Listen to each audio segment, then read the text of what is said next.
9h02 sur le plateau de TV Finance. La Bourse de Paris vient tout juste d'ouvrir sa séance et comme tous les lundis, on va s'intéresser au CAC avec vous, Rodolphe Vial. Bonjour.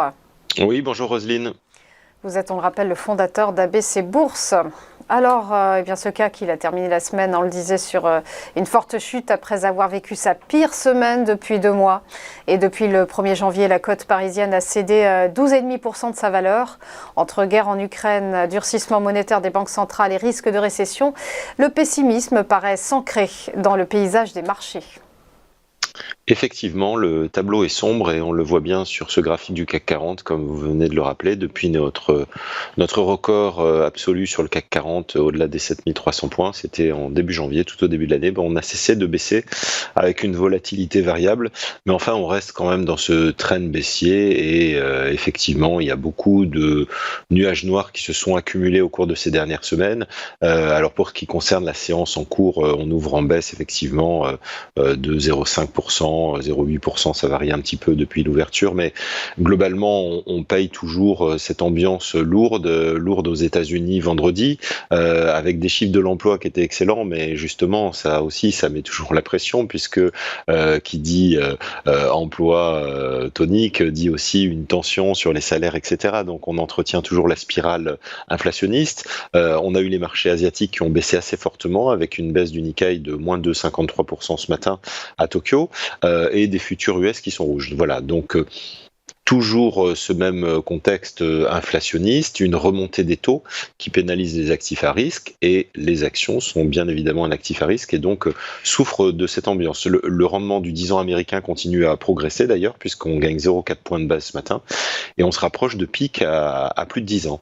Donc voilà, tout ça, ça fait craindre une accélération du resserrement monétaire depuis la hausse de 50 points de base de la Fed, la BCE qui va peut-être passer à l'action en juillet.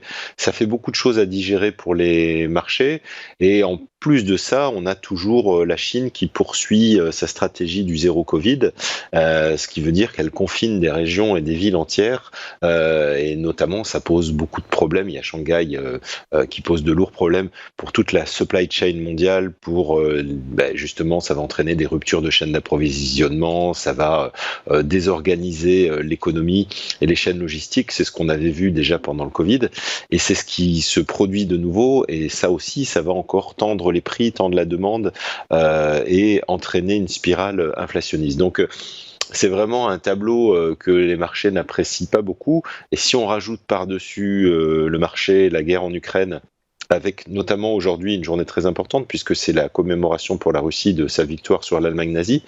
Il y aura un discours du président Poutine, donc voilà, tout le monde est un petit peu pendu à ses lèvres pour voir quel sera le ton du discours et quel message il voudra faire passer.